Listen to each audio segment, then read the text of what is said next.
ಹೋಗ್ತಿದ್ದಾರೆ, ನಮಗೆ ಅದು ಗೊತ್ತಿಲ್ಲ. ಡೆಲ್ಲಿ ಹೋಗೋದು ಅಷ್ಟೇ ಗೊತ್ತಿದೆ, ಸಬ್ಜೆಕ್ಟ್ ಏನಂತ ಗೊತ್ತಿಲ್ಲ. ಸ್ವಾಭಾವಿಕವಾಗಿ ನಡೆದಂಥ ಘಟನೆಯನ್ನ ವಿವರಣೆ ಮಾಡೋದು ಇವರು ಕೊಡೋದು ಕೂಡ ಕರ್ತವ್ಯ, ಅವರು ಕೇಳೋದು ಅವ್ರದ್ದು ಕರ್ತವ್ಯ. ಯಾಕಂದ್ರೆ ಒಬ್ಬ ಮುಖ್ಯಮಂತ್ರಿಗಳ ಬಗ್ಗೆ ಈ ಥರ ಆರೋಪ ಬಂದಾಗ ವಿವರಣೆ ನೀಡೋದು ನಮ್ಮ ಜವಾಬ್ದಾರಿ, ಕೇಳೋದು ಕೂಡ ಅಂತಿಮವಾಗಿ ಹೈಕಮಾಂಡ್ ನಮ್ಮ ಮುಖ್ಯ. ಅವ್ರಿಗೂ ಎಲ್ಲ ವಿಷಯ ಗೊತ್ತಿರಬೇಕಂತ ಹೋಗಿರ್ಬೋದು ಅಷ್ಟೇ. ಹೈಕಮಾಂಡ್ ಸಿಎಂ ಬೆನ್ನಿಗೆ ನಿಲ್ಬೇಕು ಅಂತ ಪ್ರಾಸಿಕ್ಯೂಷನ್ ವಿರೋಧಿಸಿ ಕೆಲವು ನಾಯಕರು ಮಾತಾಡಿದ್ದಾರೆ. ಅಂದ್ರೆ ಮುಖ್ಯಮಂತ್ರಿಗಳನ್ನ ಕಂಟಿನ್ಯೂ ಮಾಡೋದು ಅಥವಾ ಕೆಳಗಿಳಿಸೋದ್ರ ಬಗ್ಗೆ ಅಧಿಕೃತವಾಗಿ ಹೈಕಮಾಂಡ್ ನಿಂತಿಲ್ಲ. ಯಾಕಂದ್ರೆ ವಿಚಾರ ಬಂದಾಗ ಬೆನ್ನಿಗೆ ನಿಂತಿದ್ದಾರೆ. ಪ್ರಾಸಿಕ್ಯೂಷನ್ ಆದ್ಮೇಲಿಂದ ಹೈಕಮಾಂಡ್ ನಿಲುವು ಏನು ಅನ್ನೋದು ಇನ್ನೂ ಕೂಡ ಸ್ಪಷ್ಟತೆ ಇಲ್ಲ. ಬಂದಿಲ್ಲ, ಇನ್ನು ಕೋರ್ಟ್ ನಲ್ಲಿ ಕೇಸ್ ಇದ್ದಾರೆ, ಅದು ಸನ್ನಿವೇಶ ಇನ್ನೂ ಬಂದಿಲ್ಲ. ಬಂದಾಗ ನಿಲ್ಬೇಕಂತ ನಮ್ಮ ಅಭಿಪ್ರಾಯ ಇದೆ. ಗೊತ್ತಿಲ್ಲ, ಅದನ್ನ ಅವ್ರ ಡಿಸಿಷನ್ ತಗೋಬೇಕಲ್ಲ. ನಮ್ದು ಆಗ್ರಹ ಇದೆ. ಸೊ ಕೋರ್ಟಲ್ಲಿ ಏನಾದರೂ ಕೂಡ ಹೈಕಮಾಂಡು, ನಾವಂತಿ ರಾಜ್ಯದ ಎಲ್ಲ ಅವ್ರ ಜೊತೆ ಇದ್ದೀವಿ. ಹೈಕಮಾಂಡ್ ಮತ್ತು ಇಂಡಿಯಾ ಒಕ್ಕೂಟ ಏನಿದೆ ಇವ್ರು ಪೆಂಡಿಂಗ್ ನಿಲ್ಬೇಕಂತ ಹೇಳಿದ್ದೀವಿ. ಇಂಡಿಯಾ ಒಕ್ಕೂಟ ಅವರು ಇರ್ಬೇಕು, ಯಾಕಂದ್ರೆ ನಮ್ಮ ಪಾರ್ಟ್ ಅವರು. ನಾಳೆ ನಮ್ಮ ಮೇಗ ಅದು ಅವ್ರ ಮೇಗ ಆಗ್ಬೋದ್ರಿ. ಅವ್ರ ರಾಜ್ಯದಲ್ಲಿ ಸರ್ಕಾರ ಇದೆ, ಕೇರಳದಲ್ಲಿದೆ, ತಮಿಳ್ನಾಡಿನಲ್ಲಿದೆ, ವೆಸ್ಟ್ ಬೆಂಗಾಲ್ನಲ್ಲಿದೆ, ಸುಮಾರು ಕಡೆ ಇದೆ. ನಾಳೆ ನಮ್ಮ ಸಿದ್ದರಾಮಯ್ಯವ್ರಿಗಾದಂಥ ಘಟನೆ ಅಲ್ಲೂ ಜರುಗ್ಬೋದು. ಹೀಗಾಗಿ ಅದು ರಾಜಕೀಯ ಪ್ರೇರಿತ, ರಾಜಕೀಯವಾಗಿ ನಾವು ಡಿಸಿಷನ್ ತಗೋಬೇಕಷ್ಟೇ.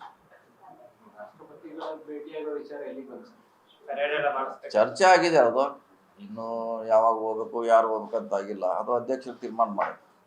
ನೀವು ಮೊನ್ನೆ ಒಂದು ಮಾತಾಡಿದ್ರಿ, ಕರ್ನಾಟಕದಲ್ಲಿ ಹೆಚ್ಚು ಕಡಿಮೆ ಅಂದ್ರೆ ತೆಲಂಗಾಣ ರಾಜ್ಯದಲ್ಲಿ ಕೈ ಆಗ್ತಾ ಇದೆ.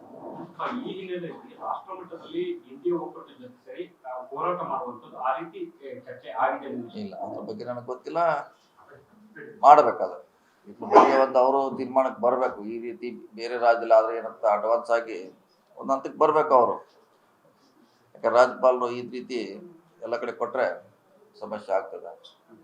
ಸೊ ಅವಾಗ ಮತ್ತೆ ಯಾವ್ದಾರ ಒಂದು ಅವರು ಸ್ಟ್ಯಾಂಡಿಗೆ ಬರ್ಬೇಕು ಅವ್ರ ಬಗ್ಗೆ.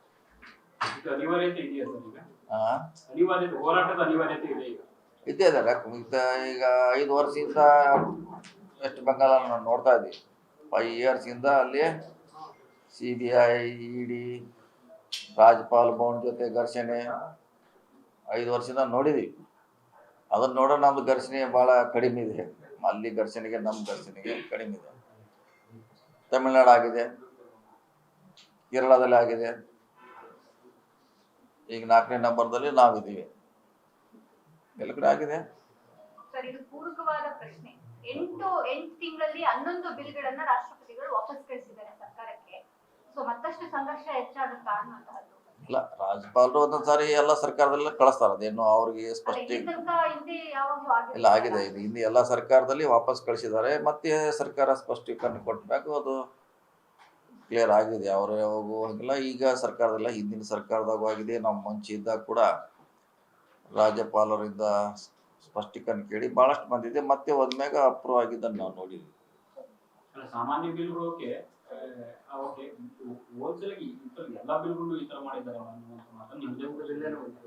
ಇಲ್ಲ, ಅದು ಕೇಳಾಗ ಅವ್ರಿಗೇನು ಹಕ್ಕಿದೆ ಅವ್ರಿಗೆ. ಯಾಕಂದ್ರೆ ಅವ್ರಿಗೆ ಕನ್ವಿನ್ಸ್ ಆಗೋದಿಲ್ಲ ಅಂದ್ರೆ ಕೇಳೋದು ಹಕ್ಕಿದೆಲ್ಲ. ಕನ್ವಿನ್ಸ್ ಆಗೋವರೆಗೆ ಸೇವ್ ಮಾಡ್ಲಿಕ್ಕೆ ಯಾರಿಗೂ ಆಗೋಲ್ಲ. ಕನ್ವಿನ್ಸ್ ಆದ್ಮೇಲೆ ಮಾಡ್ತಾರೆ.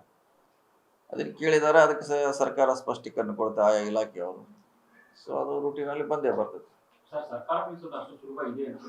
6 ತಿಂಗಳಲ್ಲಿ ಸರ್ಕಾರ ಬೀಳಿಸೋದ್ರ ಬಗ್ಗೆ JDS ನವರು ಬಿಜೆಪಿ ನಾಯಕರ ಜೊತೆ ಮಾತಾಡಿದ್ರೆ ಅಂತ CM ತಮ್ಮ CLP ಸಭೆಯಲ್ಲಿ ಹೇಳಿದ್ರು. ಹಳೆದ್ರೆ ಅದು ನಾವು ಹಳೆದ್ರಿಂದ ಹೇಳ್ತದೆ, ಹೊಸದಲ್ಲ ಅದು. ಈಗ 6 ತಿಂಗಳ ಗ್ಯಾಪ್ ಆಗಿದೆ. ಅದು ಮುಂಚೆ 6 ತಿಂಗಳು ಚಾಲ್ತಿಯಲ್ಲಿ ಇತ್ತು. ಅದು ಈಗ ಯಾಕೋ ನೀವು ಸುಮ್ಮನಾಗಿರೋ, ನಾವು ಸುಮ್ಮನೆ ಆಗಿದ್ದೀವಿ. ಹಳೇದದು. ಮುಂಚೆ 6 ತಿಂಗಳು ಅದೇ ಜಾಸ್ತಿ ಪ್ರಮುಖ ಸುದ್ದಿ ಆಗಿತ್ತು. ಇವತ್ತು ಶಾಸಕರು ಮಾತಾಡಿದ್ರು, 20 ಜನ ಹೋದ್ರು, 10 ಜನ ಮಾತಾಡೋದು ಇತ್ತು. ಈಗ ಮತ್ತೆ ಅದು ಮುಂಚಿನಲ್ಲಿ ಬಂದಿದೆ ಅಷ್ಟೇ.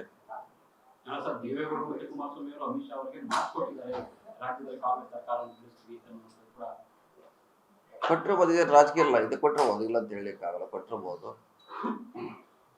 ಸೊ ನಮ್ದು ಲೆಕ್ಕದಲ್ಲಿ ನಾವು ಇರಬೇಕಾಗ್ತದೆ. ನಾವು ಕೂಡ ಹೇಳಿದೀವಿ, ನಮ್ಮದು ಕೊನೆಯ ಸರ್ಕಾರ ಇರೋವರೆಗೆ ಇದು ನಡೀತದೆ. ನಾನು ಹೇಳಿದ್ದೀನಿ, ಮುಂದಿನ ನಮ್ದು ಇನ್ನೂ 4 ವರ್ಷ ನಂತರವರೆಗೂ ಇದು ಕೊನೆಯಲ್ಲಿ ಇದ್ದೇ ಇರ್ತದೆ ಅಂತ ಹೇಳಿದ್ದೀನಿ. ಸೊ ಚರ್ಚೆಯಲ್ಲಿ ಇರ್ತದೆ. ಹೇಳಿದ್ದೀನಿ ನಾನು ಕೂಡ. ಸರ್, ಶಾಸಕರ ಪೆರೇಡ್ ರಾಷ್ಟ್ರಪತಿ ಭವನಕ್ಕೆ ಅಗತ್ಯ ಇದೆ ಅಂತ ಅನ್ಸುತ್ತೆ ಸರ್ ನಮ್ಗೆ. ಅದರಿಂದ ಹೊರಗಡೆ ಅಲ್ಲ, ಕನ್ವಿನ್ಸ್ ಮಾಡ್ಲಿಕ್ಕೆ ನಮ್ಮ ಸಮಸ್ಯೆಗಳನ್ನ ಹೇಳಿ ಕೊಟ್ಟಿದ್ವಿ. ಅದೇನು ನೀವು ಹೆಂಗೆ ವ್ಯಾಖ್ಯಾನ ಮಾಡಿದ್ರಾಗ ಆಗುತ್ತಾರೆ, ನಾವು ಕನ್ವಿನ್ಸ್ ಮಾಡಿದ್ವಿ ಈ ರೀತಿ ಆಗ್ತಾ ಇದೆ.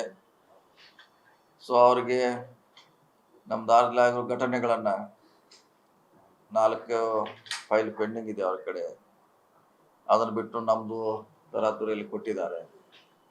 ಸೊ ಇದೆಲ್ಲ ಹೇಳಲಿಕ್ಕೆ ನಮ್ಗೆ ಅಧಿಕಾರ ಇದೆ, ಹೇಳ್ತೀವಿ. ಜನಾರ್ದನ್ ರೆಡ್ಡಿ ವಿರುದ್ಧ ಮತ್ತೊಮ್ಮೆ ಮನವಿ ಮಾಡ್ತಾರೆ. ಮೊನ್ನೆ ಸಂಜೆ ಪ್ರಶ್ನೆ ಸಹಿತ ಮತ್ತೊಮ್ಮೆ ಪರ್ಮಿಷನ್ ಕೇಳಿದ್ದಾರೆ. ಸಿದ್ದರಾಮಯ್ಯ ಅವರ ನಾಯಕತ್ವ ಕುಗ್ಸೋ ಪ್ರಯತ್ನ ಆಗ್ತಾ ಇದೆಯಾ? ನಾವು 100% ಆಗ್ತಾ ಇದೆ.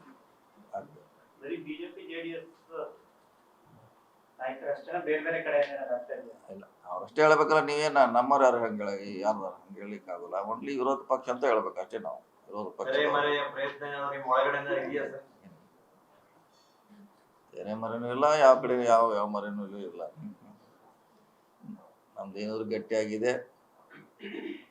ಸೊ ಏನಿದ್ರು ವಿರೋಧ ಪಕ್ಷದವರು ಮೊದಲಿಂದ ಮಾಡ್ತಿದ್ದಾರೆ, ಮುಂದೆ ಕೂಡ ಅವರು ಈ ಪ್ರಯತ್ನ ಮಾಡ್ತಾರೆ.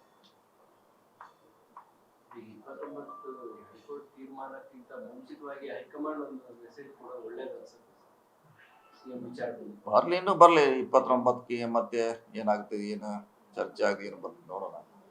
ಈಗಂತೂ ಯಥಾಸ್ಥಿತಿ ಇದೆ ಕೋರ್ಟ್ನಲ್ಲಿ. ಸೊ ಸಂಪೂರ್ಣವಾಗಿ ಇನ್ನೂ ಆರ್ಗ್ಯುಮೆಂಟ್ ಮಾಡಬೇಕು, ಇನ್ನೂ 5 ಜನ ಮಾಡಬೇಕು. ಇನ್ನೂ ಟೈಮ್ ತೊಳೆದಿದ್ದಾರೆ, ನೋಡೋಣ. ಇನ್ನೊಮ್ಮೆ ತನಿಖೆಗೆ ಆದೇಶ ಮಾಡಿದ್ರೆ ಸರ್ ಒಳಗೇನೆ ಒಂದು ಗೊಂದಲ ಸೃಷ್ಟಿಯಾಗುತ್ತೆ. ಏನಾಗಲ್ಲ. ಯಾಕೆ ಎನ್ಕ್ವೈರಿ ಈಗ ಎಷ್ಟು ಮಂದಿ ಮ್ಯಾಗ ನಡೀತದೆ? ಎನ್ಕ್ವೈರಿ ಮಂತ್ರಿಗಳಿದೆ, ಎನ್ಕ್ವೈರಿ ನಡೀತಾ ಇದ್ದಾರೆ. ಎಷ್ಟು ಮಂದಿ ಮ್ಯಾಗ? ದೇಶದಲ್ಲಿ ಸುಮಾರು ಜನ ಮ್ಯಾಗ ನಡೀತಾ ಇದ್ದಾರೆ. ಕೇಂದ್ರ ಸಚಿವರ ಮೇಲಿದೆ, ರಾಜ್ಯಗಳ ಮಂತ್ರಿಗಳ ಮೇಲಿದೆ. ಮತ್ತು ಇವ್ರದೇನು ವಿಶೇಷ ಏನಲ್ಲ, ಇವ್ರ ಮ್ಯಾಗ ತನಿಖೆ ವಿಶೇಷ ಏನಲ್ಲ. ನಾನಾ ರೀತಿ ತನಿಖೆ, ಎಲ್ಲಾ ರೀತಿಯ ತನಿಖೆ ನಡೀತಾ ಇದೆ ದೇಶದಲ್ಲಿ. ಈಗ ಅಕಸ್ಮಾತ್ ಲೋಕಾಯುಕ್ತ ಕೊಟ್ಟರು ಸರ್, ಮುಖ್ಯಮಂತ್ರಿಯಾಗಿದ್ದುಕೊಂಡು ತಮ್ಮ ಸರ್ಕಾರದ ಅಧೀನದಲ್ಲಿ ಅಧಿಕಾರಿಗಳಿಂದ ತನಿಖೆ ನಡೆಸಿ ಎಷ್ಟು ಮಟ್ಟಿಗೆ ಸರಿ ಅನ್ನೋ ಪ್ರಶ್ನೆ ಬರ್ತದೆ. ಹಿಂದೆ ಎಲ್ಲರೂ ಮಾಡ್ಯಾರಲ್ಲ, ಯಾರು ಮಾಡ್ಯಾರ? ಎಲ್ಲರೂ ಮಾಡಿದ್ದಾರೆ. ತನಿಖೆಗಳ ಹಿಂದೆ ಮುಖ್ಯಮಂತ್ರಿಗಳಿದ್ದಾಗ ತನಿಖೆ ಆಗಿದೆ, ಆಯೋಗಗಳ ನೇಮಿಸಿದ್ರು. ಅವ್ರ ವಿರುದ್ಧನ ಎಷ್ಟೋ ಸಾರಿ ವರದಿ ಕೊಟ್ಟದ ಉದಾಹರಣೆ ಇದೆಯಲ್ಲ. ಮುಖ್ಯಮಂತ್ರಿಗಳ ವಿರುದ್ಧ ವರದಿ ಕೊಟ್ಟದ ಉದಾಹರಣೆಗಳು ಸಾಕಷ್ಟು ಇದೆ, ನಮ್ಮ ಕಣ್ಣು ಮುಂದಿದೆ.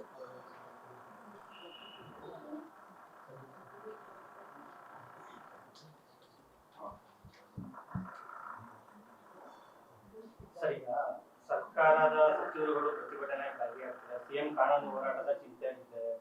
ಬೇರೆ ಬೇರೆ ರಾಜ್ಯದ ಅಭಿವೃದ್ಧಿ ವಿಚಾರಗಳು, ಬೇರೆ ಬೇರೆ ಸಮಸ್ಯೆಗಳ ಬಗ್ಗೆ ಚರ್ಚೆ ಆಗ್ತಾ ಇಲ್ಲ ಅಂತ ಒಂದು. ಅಭಿವೃದ್ಧಿ ಮಾಡಿದ್ರೆ ಡಿಪಾರ್ಟ್ಮೆಂಟ್, ನಾವಲ್ಲ. ನಾವು ಮಾಡಿದಲ್ಲ. ನಾವು ಒಂದ್ಸಾರಿ ಅವ್ರಿಗೆ ಡೈರೆಕ್ಷನ್ ಕೊಟ್ರೆ, ಇಟ್ಟು ಬಜೆಟ್ ಇದೆ, ಈ ಕೆಲಸ ತಗೊಳ್ಳಿ, ಮಾರ್ಚ್ 30 ಮುಗಿಬೇಕಂತ ಹೇಳಿದ್ರೆ ಅದನ್ನು ಸೂಪರ್ವೈಸರ್ ಮಾಡೋದು ಅಷ್ಟೇ ಕೆಲಸ. ಮಾನಿಟರ್ ನಮ್ದು, ನಾವೇನು ಕೆಲಸ ಮಾಡಲ್ಲ. ಅಧಿಕಾರಿಗಳು ಇಟ್ಟು ದೊಡ್ಡ ಇಲಾಖೆ ಇದೆ ನಮ್ದು. 3-4 ಸಾವಿರ ವರ್ಕರ್ ಇದ್ದಾರೆ ಒಂದೊಂದು ಇಲಾಖೆಯಲ್ಲಿ, ಅವ್ರು ಮಾಡಬೇಕು. ನಾವೇನು ಹೋಗಿ ಮಾಡೋದಿಲ್ಲ. ಆದರೆ ಪ್ರಗತಿಪರ ಪರಿಶೀಲನೆ ಮಾಡ್ತೀವಿ ಅಷ್ಟೇ, 3 ತಿಂಗಳಿಗೋ 1 ತಿಂಗಳಿಗೋ ಅಷ್ಟೇ ನಮ್ಮ ಜವಾಬ್ದಾರಿ. ಸೊ ಹೀಗಾಗಿ ಕೆಲಸ ಮಾಡೋರು ಅವ್ರಿಗೇನು ಇದು ಕೋರ್ಟು ಕಚೇರಿ ಲೋಕಾಯುಕ್ತ ಅವ್ರಿಗೇನು ಡಿಸ್ಟರ್ಬ್ ಇರೋಲ್ಲ. ಸರ್, ಈಗಿನ ಬೆಳವಣಿಗೆಗಳು ಆಡಳಿತ ಮೇಲೆ ಪರಿಣಾಮ ಬೀರೋದು ಇಲ್ಲ, ಅದನ್ನ ಪಾಠ ಅದನ್ನ ಮಾಡ್ತೀವಿ, ಇದ್ರ ಕೆಲಸ ಮಾಡ್ತೀವಿ. ಈಗ ಮಾಡೋಲ್ಲ, ಈಗ ಜನನು ಅಟೆಂಡ್ ಮಾಡ್ತೀವಿ. ನಮ್ಮ ನಿನ್ನೆ ಕೂಡ 2 ಮೀಟಿಂಗ್ ಮಾಡಿದ್ವಿ. ಇವಾಗೂ ಮೀಟಿಂಗ್ ಇದೆ ನಮ್ಮ ಮಧ್ಯಾಹ್ನ. ಜನನ ಭೇಟಿ ಆಗ್ತೀವಿ. ಪಾಠ ಅಷ್ಟೇ ಇರೋದು, ಒಂದು ಭಾಗ. ಕಾನೂನು ಹೋರಾಟ, ರಾಜಕೀಯ ಹೋರಾಟ ಒಂದು ಭಾಗ ಅಷ್ಟೇ ಇದೆ. 24 hours ಅದನ್ನೇ ನಾವು ಮಾಡೋಲ್ಲ. ಹೀಗಾಗಿ ಅದ್ರ ಪಾಡಿಗೆ ಅದು ನಡೀತಾರೆ, ಇದ್ರ ಪಾಡಿಗೆ ಇದು ನಡೀತೀವಿ. ಎಲ್ಲ ಮಂತ್ರಿಗಳು ತಮ್ಮ ಇಲಾಖೆಯಲ್ಲಿ ಅಟೆಂಡ್ ಮಾಡ್ತಾರೆ. ಬಿಜೆಪಿ ಕಳೆದ ಹಗರಣಗಳ ಬಗ್ಗೆ ತನಿಖೆ ಮಾಡ್ತೀವಿ ಅಂತ ಮೊದಲಿಂದ ಹೇಳ್ತಾ ಇದ್ದಾರೆ. ಯಾವ ರೀತಿ ತನಿಖೆ ಆಗ್ತಾ ಇದೆ, ಎಷ್ಟು ಪ್ರಕರಣಗಳು, ಯಾವ ಇದೆಲ್ಲ ಮನೆ CM ಅವ್ರು ಹೇಳಲ್ಲ. 27 25 ಇದೆ ಅಂತ ಹೇಳಿದ್ದಾರೆ. ಅವೆಲ್ಲ ಈಗ ಸ್ಪೀಡಪ್ ಆಗಿದೆ, ತನಿಖೆ ಮಾಡ್ತಿದ್ದಾರೆ. ಕೆಲವು ಮತ್ತೆ ಗವರ್ನರ್ಗೆ ಲೆಟರ್ ಬರ್ದಿರೋ ಅದ್ರ ಪಾರ್ಟೇ ಅದು ಹಂಗ ಸ್ಪೀಡಪ್ ಮಾಡಲಿಕ್ಕೆ 2ನೇ ಬಾರಿಗೆ ಪತ್ರ ಬರೀತಿದ್ದಾರೆ ಎಲ್ಲರೂ. ಅಂದರೆ ಕಾರಣ ಅಂದರೆ ಇದೆ ಈ ಥರದ ಹಂಗ ಅದು ಸ್ಪೀಡಪ್ ಆಗಿದೆ ಅಂತ. ಸರ್, ಸರ್ಕಾರ ಹೇಳಿದಷ್ಟು ಸುಲಭವಾಗಿ ವಿಪಕ್ಷಗಳ ವಿರುದ್ಧ ಸರ್ಕಾರದ ಬಳಿಯಲ್ಲಿ ಏನು ಇಲ್ಲ ಅಂತ ಮಾಹಿತಿ ಇದ್ರು. ಅಂದ್ರೆ ಈಗ PSI ಹಗರಣ ಕೊಟ್ಟಿದ್ದಾರೆ, ನೀವು ಕ್ಯಾಬಿನೆಟ್ ಅಪ್ರೂವಲ್ ಮಾಡ್ಕೊಂಡಿಲ್ಲ, ಟೇಬಲ್ ಮಾಡಿಲ್ಲ. ಇನ್ನು ಕೋವಿಡ್ ಹಗರಣ ಅಂತೀರಿ, ಅದಿನ್ನೂ ನೀವು ರಿಪೋರ್ಟೇ ತಗೊಂಡಿಲ್ಲ ಸರ್ಕಾರ. ಹಾಗಾಗಿ ನೀವು ಆರೋಪ ಮಾಡಿದ್ದಷ್ಟೇ ಬಿಟ್ರೆ ಅದು ಅಷ್ಟು ತಾರ್ಕಿಕವಾಗಿ ನಿಮ್ ಕೈಲಿ ಇಲ್ಲ ಸರ್ಕಾರ. ಎಲ್ಲಾನು ಸೆಟಪ್ ಮಾಡಿದ್ದಾರೆ, ಏಜೆನ್ಸಿ ಎಲ್ಲ ಸೆಟಪ್ ಆಗಿದೆ. ಇನ್ನು ಅವ್ರನ್ನ ಸ್ಪೀಡಪ್ ಮಾಡಬೇಕಷ್ಟೇ. ಇಲ್ಲಿ ಡಿಲೇ ಆಗಿ ಹೇಳಿದಕ್ಕೆ ನಿಜ, ಅದರಲ್ಲಿ ಇಂಟ್ರೆಸ್ಟ್ ಇಲ್ಲ. ನಾವು 40% ಬಗ್ಗೆ ಆಯೋಗ ನೇಮಿಸಿದ್ದೀವಿ, ಅದು ಅವ್ರು ಮಾಡ್ತಿದ್ದಾರೆ. ಬೇರೆ ಬೇರೆ ಎಲ್ಲ ಆಗ್ತದೆ. ನೀವು ಹೇಳಿದಂಗೆ ವಿದಿನ್ ಟೈಮ್ ಮುಗಿಬೇಕಾಯ್ತು, ಇವಾಗ ಮುಗಿದಿಲ್ಲ. ಈಗ ಸ್ವಲ್ಪ ನಾವು ಸ್ಪೀಡಪ್ ಆಗಿದ್ದೀವಿ ಅದ್ರ ಬಗ್ಗೆ. ಎಲ್ಲಾ ತನಿಖಾ ಇದುಗಳು ಇದೇ ತರ ಅಲ್ವಾ ಸರ್? ಮಾಡ್ತೀರಿ, ಆಯೋಗ ಮಾಡ್ತೀರಿ, ಯಾವ್ದು ಸರ್ಕಾರ ಆಗ್ಲಿ ಹಾಕೊಂಡು ಟೈಮ್ ಬಾಂಡ್ ಇಲ್ಲ, ಒಂದ್ ಫೈನಲ್ ಇಲ್ಲ, ತಾರ್ಕಿಕ ಅಂತ್ಯಕ್ಕೆ ಹೋಗಲ್ಲ. ನೀವು ಕಾಯ್ರಿ, ನಿಮ್ಮನ್ನ ನಾವು ಕಾಯ್ತೀವಿ ಅಂತ ಅನ್ನೋ ತರ ಆಗುತ್ತೆ ಸರ್ ಸರ್ಕಾರಗಳು. ಸಂಕಷ್ಟಗಳು ಬಂದಾಗ ಅದೇ ಬಿಸಿ ಆದ್ಮ್ಯಾಗ ಸ್ಲೋ ಆಗಿ ತಣ್ಣಗೆ ಆಗ್ತೈತೆ, ಹಂಗಿದ್ದೆ ಸಿಟ್ಟಿಂಗ್ ನಾವು ಬಿಸಿ ಆಗ್ತೈತೆ, ಸ್ಲೋ ಆಗಿ ಗಾಳಿಯಲ್ಲಿ ಇಟ್ಟರೆ ತಣ್ಣಗೆ ಆಗುತ್ತೆ. ಅದೇನ್ ಮಾಡಕ್ಕಾಗಲ್ಲ. ನಮ್ಮ ಪಿಜ್ಜಾದಾಗ ನೀವು ತಣ್ಣೀರ್ ಹಾಕಿ ನಾವು ತಣ್ಣೀರ್ ಹಾಕ್ತೀವಿ ಅಂದಾಗ ಆಗುತ್ತೆ. ಅದು ಅಂತಿಮವಾಗಿ ಕ್ಯಾಬಿನೆಟ್ ಅದಕ್ಕೆ ಸ್ಪೀಡಪ್ ಮಾಡಬೇಕು. ಯಾಕಂದ್ರೆ ನೀವು ಹೇಳ್ದಂಗೆ ನಾವು ನೇಮಿಸಿ 1 ವರ್ಷ ಹೆಚ್ಚು ಕಮ್ಮಿ ಒಂದು ವರ್ಷ ಆಯ್ತು. ಎಲ್ಲ ಆಯೋಗ ತನಿಖೆ ಅದು ಇದು ಅಂತ. ಸೊ 6 ಮಂತ್ ಮ್ಯಾಕ್ಸಿಮಮ್ 1 ಇಯರ್ ಸಾಕು ತನಿಖೆ ಮಾಡಲಿಕ್ಕೆ.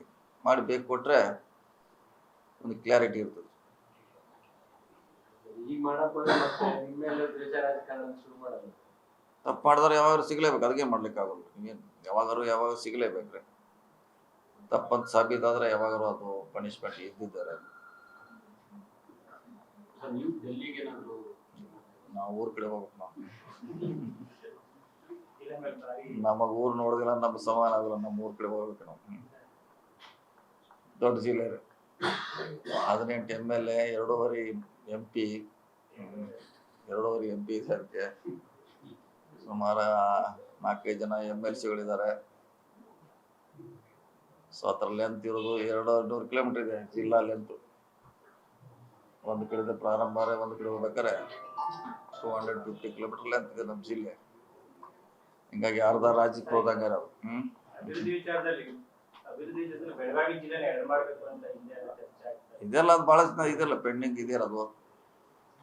ಇನ್ನೂ 2 ಜಿಲ್ಲೆ ಮಾಡ್ಬೇಕಂತ ನಮ್ಮ ಡಿಮಾಂಡ್ ಇದೆ. ನೋಡೋಣ, ಕಾಯ್ತದ ಯಾವಾಗ ಆಗ್ತದೆ ಸಮಯ. ಈ ಅವಧಿಯಲ್ಲಿ ಏನಾದ್ರು ಅದ್ರ ಬಗ್ಗೆ ಚರ್ಚೆ ಚಿಂತನೆ ಮಾಡಿದ್ರು? ಇದೇ ಇನ್ನೂ ಟೈಮ್ ಇದೆ, ಇನ್ನು 4 ವರ್ಷ ಅವಧಿ ಇದೆ. 4 ವರ್ಷ ಒಳಗೆ ಮಾಡಬೇಕಂತ ನಮ್ದು ಒಂದು ಚಿಂತನೆ ಇದೆ. ವೇಟ್ ಮಾಡೋಣ.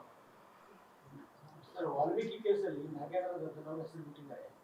ಚಂದ್ರಶೇಖರ್ ಅವರ ಹೆಂಡತಿ ಸಿಬಿಐ ಬೇರೆ ಅವರು ರಿಪೋರ್ಟ್ ಬಂದ್ಮ್ಯಾಗ ಅವ್ರಿಗೆ ಸರಿ ಇಲ್ಲ ಅಂದ್ರೆ ಮತ್ತೆ ರಗಡ ಆಪ್ಷನ್ ಇದೆ ಕಾನೂನಲ್ಲಿ. ಈಗ ಮೊದಲು ನಿನ್ನೇನು ಚಾರ್ಜ್ ಶೀಟನ್ನು ಹಾಕ್ತಿದ್ದಾರೆ ಅಂತ ಕೇಳಿದ್ರು. 2 ಚಾರ್ಜ್ ಶೀಟ್ ಅದರಲ್ಲಿ ಸರಿ ಇಲ್ಲ. ಮುಂದೆ ಮತ್ತೆ ಸಾಕಷ್ಟು ಕಾನೂನು ಅವಕಾಶಗಳಿದೆ. ಈಗ ಅವರು ಸರಿ ಇಲ್ಲ ಅನ್ನೋದು ಈಗ ಯಾರೇ ಇಂಡಿವಿಜುವಲ್ ಚಾಲೆಂಜ್ ಹೇಳಲಿಕ್ಕಾಗಲ್ಲ. ಕೋರ್ಟಿಗೆ ಹೋಗ್ಬೇಕಷ್ಟೇ. ಹೈಕಮಾಂಡ್ ಆಯ್ತು ನಿಮ್ಗೆ ಸರಿ ಇಲ್ಲ ಯಾರೇ ಹೈಕಮಾಂಡ್ ಇಲ್ಲ, ಏನು ಕೆಲಸ ಇಲ್ಲ, ನಾವೇನು ಮಾಡೋರು ಅಲ್ಲಿ ಹೋಗ್ರಿ. ಅವ್ರು CM ಇದ್ದಾರೆ, ಅಧ್ಯಕ್ಷ ಇದ್ದಾರೆ, ಅವರು ಬ್ರೀಫ್ ಮಾಡ್ತಾರೆ. ಪರಮೇಶ್ವರ್ ಅವರಾಗಿದ್ದಾರೆ. ಎಲ್ಲರೂ ಆಲ್ಮೋಸ್ಟ್ ಹೋಗಿರ್ಬೇಕು. ಎಲ್ಲ ಭಾಳ ಜನ, ಸುಮಾರು ಜನ ಹೋಗಿದ್ದಾರೆ. ಸರ್, ರಾಜ್ಯಪಾಲರು ದಲಿತರ ವಿರುದ್ಧ ಹೋರಾಟ ಮಾಡ್ತಿದ್ದಾರೆ ಅಂತ ಬಿಜೆಪಿ ಆರೋಪ. ಈ ಥರ ದಲಿತ ಏನು ಪ್ರಶ್ನೆ ಬರ್ತೀವಿ? ದಲಿತು ಏನು ಪ್ರಶ್ನೆ ಇಲ್ಲ. ದಲಿತರಿ ಪ್ರಶ್ನೆ ಇದ್ದಾಗ ಅದು ಟೆಕ್ನಿಕಲ್ ಹೋರಾಟ ಇದೆ, ಕಾನೂನು ಹೋರಾಟ ಇದೆ ಅಷ್ಟೇ. ಅದು ದಲಿತರು ಪ್ರಶ್ನೆ ಬರೋದಿಲ್ಲ. ರಾಜ್ಯಪಾಲರನ್ನ ನಿಂದಿಸ್ತಿದ್ದಾರೆ ಅವರು ದಲಿತರು. ದಲಿತನಂತಲ್ಲ, ಗವರ್ನರ್ ಅಂತ ಅಷ್ಟೇ. ಅದು ದಲಿತನಂತ ಬರೋಲ್ಲ, ಗವರ್ನರ್ ಅಂತ ಅಷ್ಟೇ ಬರ್ತದೆ. ನೀವು CMಗೆ ಹಿಂದುಳಿದ ವರ್ಗದವ್ರನ್ನ ಟಾರ್ಗೆಟ್ ಮಾಡಿದ್ದಾರೆ ಅಂತ CM ಹೇಳುವಾಗ ಅವರು ದಲಿತ ನಾವು ಹೇಳಿದಷ್ಟೇ ಹೇಳಿದಾರೆ ಅಷ್ಟೇ, ಮತ್ತೇನು. ಅದು ಭಾಷಣಕ್ಕೆ ಸೀಮಿತ ಇದೆ ಅಷ್ಟೇ ರೀ, ನಮಗೆ ವರ್ಕೌಟ್ ಆಗೋಲ್ಲ. ಅವರು CM ಅಂತ ಟಾರ್ಗೆಟ್ ಮಾಡಿದ್ದಾರೆ, ನಾವು ಗವರ್ನರ್ ಅಂತ ಹೇಳ್ತಾ ಇದ್ದೀವಿ ಅಷ್ಟೇ. ಅಲ್ಲಿ ಜಾತಿ ಧರ್ಮ ಬರಲ್ಲ. ಸರ್, ರಾಜ್ಯಪಾಲರನ್ನು ವಾಪಸ್ ಕಳಿಸ್ಕೊಡ್ಬೇಕು ಅಂತ ನೀವೇನಾದ್ರು ಒತ್ತಾಯ ಮಾಡ್ತೀರಾ? ಹೇಳಿದ್ರಲ್ಲ, ಆ ಭಾಷೆದಾಗ ಎಲ್ಲರೂ ಹೇಳಿದಿಲ್ಲ. ಆ ಜೊತೆ ನಾವು ಹೇಳಿದ್ವಿ ಅವ್ರನ್ನ ವಾಪಸ್ ಕರ್ಸ್ಕೊಳ್ಬೇಕಂತ. ನಾವು ಅದು ಸ್ವತಃ ಮಾಡಿದ್ರು. ಫ್ರೀಡಮ್ ಪಾರ್ಕಲ್ಲಿ ಹೇಳಿದಿಲ್ಲ, ವಾಪಸ್ ಕರ್ಸ್ಕೊಳ್ಬೇಕಂತ ಹೇಳಿದ್ವಿ. ಗ್ಯಾರಂಟಿ ನ್ಯೂಸ್, ಸುದ್ದಿ ಖಚಿತ, ನ್ಯಾಯ ನಿಶ್ಚಿತ.